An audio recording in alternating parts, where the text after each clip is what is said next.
little subconscious slip there. You had CoCa with the win for a moment Yeah, instead I of know. Squirtle. Yeah. Hey, I'm not biased. What are you trying to say to me? I thought you played Protoss. Yeah, I do actually. The truth comes out.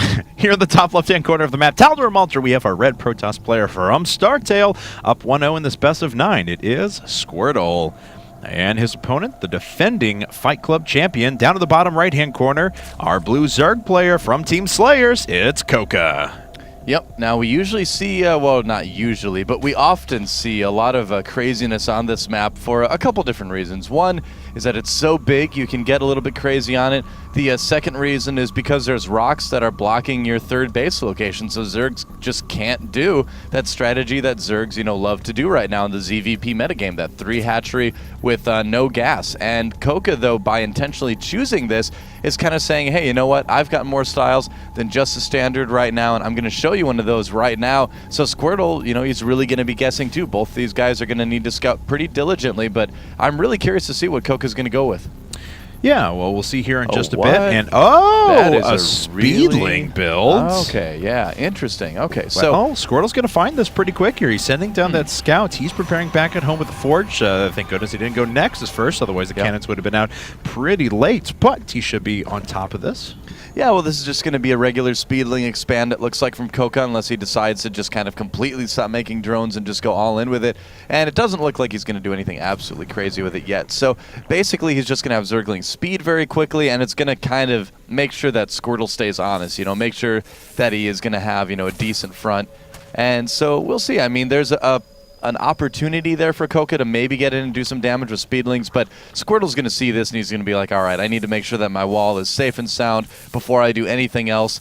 And the nice thing about that for CoCa is that it's not going to mean that Squirtle's going to have a Nexus out that much earlier, although he is just going to Nexus first, isn't he? Or did he? No, he has a Forge. He did get a Forge. Okay, yeah.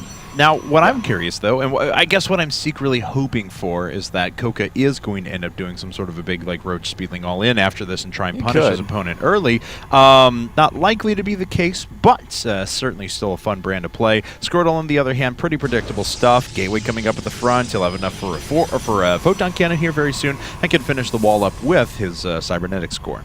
Yep, that's right. But first, a cannon. Yes. So we've got a couple more drones going down for CoCa as well. Speed is on the way for his Zerglings, and we're going to see that hat trick. Canceled it! Oh, he canceled it! Yes! Interesting. CoCa, a second gas one and base a layer. What is CoCa planning? All right, there's a couple different options here. There's a couple different possibilities. One would be something that, okay, so we do have some roaches. Drops. Yeah, or roach drops Nidus are a possibility, but yeah, I think Nidus is definitely a much more possibility, I guess you could say, especially involving Hydralisks. Idra used to do this a lot. Lucira used to do Hydra busts with a Nidus on Tal'Darim Ultra very, very often, and he's still going to expand out of this. He's going to use those Zerglings to kind of keep any scouts from getting in, but if they do, he's going to have that hatchery just kind of sitting there so that Squirtle can kind of see it and be like, oh, okay, you're still expanding normally. Maybe. I think he actually just sent that drone out there to have it there to throw down the hatchery if a scout was coming in, just to kind of make Squirtle not worry. So that's actually, CoCa's playing this so smart, man. He's got everything planned out to a T. Squirtle does have 3 Photon Cannons up at the front, though, and there's the Nidus network being started. It is going to be, for the time being, a 1-base Roach Nidus play. Yeah, and I mean, this is smart by Squirtle, and he's getting his Stargate too. So yeah, Squirtle just responding exactly right to all of this. I mean, he's getting the extra Photon Cannons. He saw the gas first. He knows there's a possibility of an all-in. All-ins used to be super prevalent in this matchup in Korea. And look at that. Yeah, he sends a probe right out there, sees the Overlord, and as soon as that Nidus network is built, he's going to be able to pull enough workers to kill it off too, even putting that pylon down there so he doesn't need to worry about it. And when that Stargate comes out, he's going to have Void Rays right away. He's going to be able to chase away the Overlords.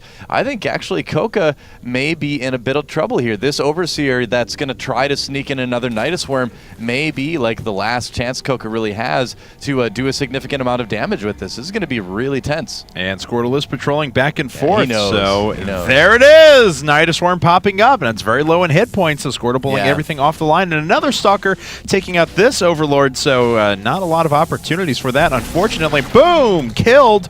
not canceled. Another Nidus Worm coming up, but it's just going to be outside of the base. And I hate to tell him, but there's already 4 photon cannons there and ready with that Void Ray on the way. Yeah, it's going to be tough. I mean, on this particular map, when you see someone go for gas that early, it doesn't always mean that there's going to be a Nidus all-in or anything like that, but it is kind of telegraphed. I mean, it is something, excuse me, that we see very, very commonly in this matchup, so it wasn't too tough for Squirtle to kind of predict that. Yeah, he's going to see the cannons and jump right back into that unfortunate Nidus Worm, which will probably die very, very soon. Another one trying to go down. GG. GG. Yep. That is about it. So CoCa